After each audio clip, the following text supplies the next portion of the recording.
The most difficult thing is just like on the business end. You know, you open a shop, you have a lease, and you prepare to grow, but you know you operate according to how much the lease is, and then you don't necessarily prepare for the increase of like a lease. It's not something they build into, you know, schooling. You know, when I'm learning how to carve a wax and I want to open a jewelry store, they don't talk about the lease, you know. So that's one difficult thing. You know, I'm sure other businesses could agree, small businesses. Sales tax is like something you're not always like, you know, on top of. You know, it's like, it's overwhelming. Some of just the basic things of interacting with the city and the public. There's all of this bureaucracy that you don't plan for. You think, oh, I'm a jewelry maker, I'm gonna have this amazing shop.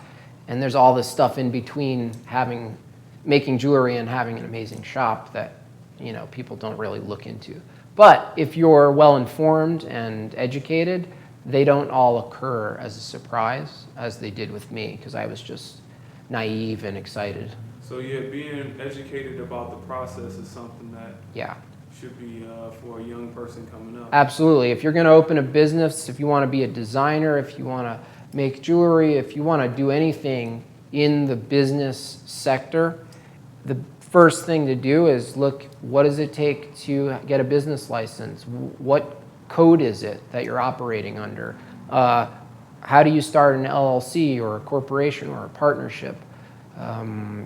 You know, what's a DBA, you know, doing business as the name?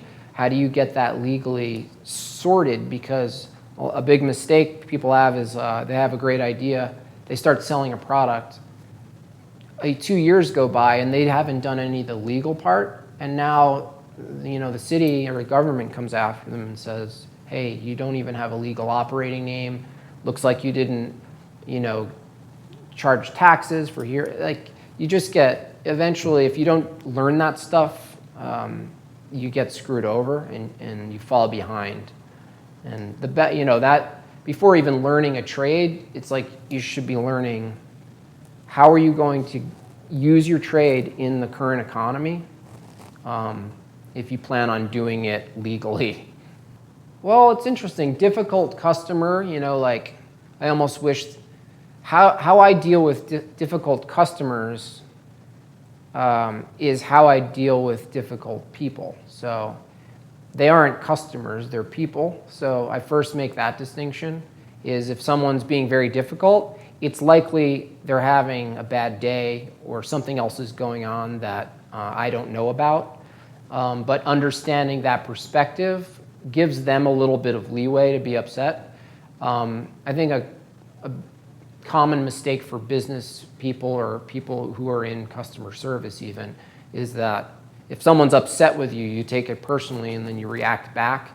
When I get an upset customer and they give me 3 minutes of a heated, aggressive, you know, verbal attack, I basically listen to them and try to recite to them what they just said to me, and that usually diffuses most problems.